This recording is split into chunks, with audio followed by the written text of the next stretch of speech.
Pourquoi je n'ai pas pu épargner en 10 ans de salariat? Tel est l'objet de la vidéo du jour. Hello à tous, c'est Coach Prisca, votre planificatrice de vie. Ma mission, c'est de vous aider à mieux planifier votre vie pour atteindre chacun de vos objectifs. Récemment, j'ai publié sur mes différents profils sur les réseaux sociaux le résumé de ma situation financière en 2014. En 2014, je quittais le salariat et j'étais à l'heure du bilan. Et ce bilan-là, financièrement parlant, il était négatif parce que je n'avais aucune épargne.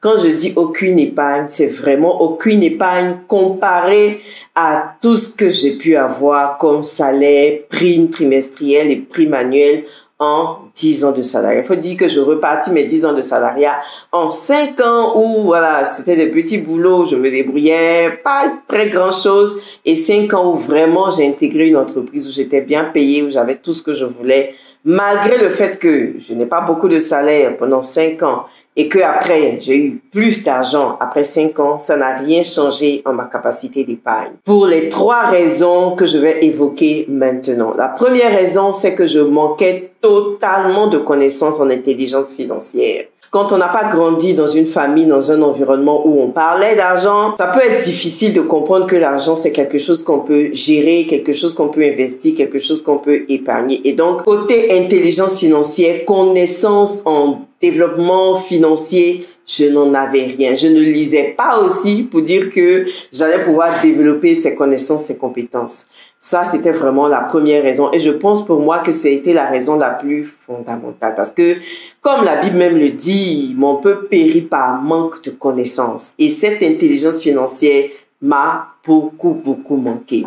Et vu que je n'avais pas de compétences en intelligence financière, je n'avais donc pas de vision, pas d'objectif pour mon argent. Je me disais, j'ai trop trimé pendant mes années d'études supérieures, j'ai trop étudié pour me restreindre avec mon salaire. Donc, quand j'ai commencé à être vraiment bien payée, je ne me suis pas amusée avec cet argent-là. Franchement, j'y suis allée à fond parce que pour moi, cet argent-là, c'était vraiment la récompense de toutes ces longues années d'études, toutes ces longues années de galère. Donc, pour moi, il fallait vraiment en profiter. Et donc, j'en profitais dans l'achat de vêtements, de sacs à main, etc. Et il faut dire que quand on rentre dans un environnement professionnel, il y a certaines pensées préconçues où on se dit, je travaille dans telle entreprise, donc je dois porter tel type de vêtements, tel type de chaussures, tel type de sac à main. Et donc, on est rentré dans le cycle des crédits. Voilà, crédit pour s'habiller, crédit pour ça.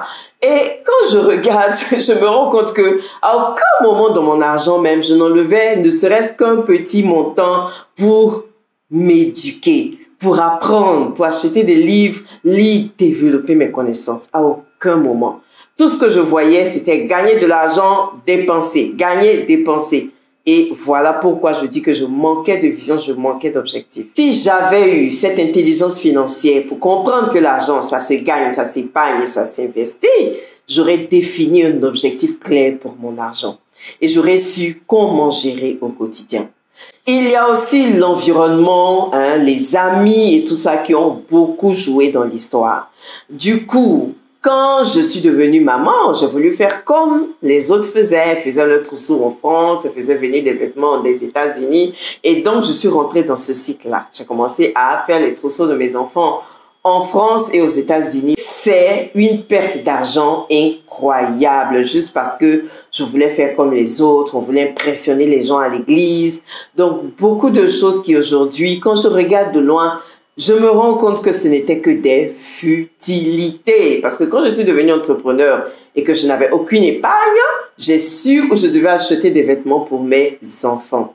Donc, voici vraiment, sans rentrer dans trop de détails, les 3 raisons fondamentales pour lesquelles je n'ai pas pu épargner comme je l'aurais souhaité ou comme j'aurais dû le faire pendant ces 10 années de salariat. Au début, quand je n'avais pas vraiment gros salaire, je me disais, quand je vais avoir un gros salaire, je vais épargner. Quand j'ai eu le gros salaire, je n'ai pas épargné. Du coup, j'ai compris que dans la vie, le plus important, ce n'est pas ce que tu gagnes. Le plus important, c'est comment tu gères le peu que tu gagnes.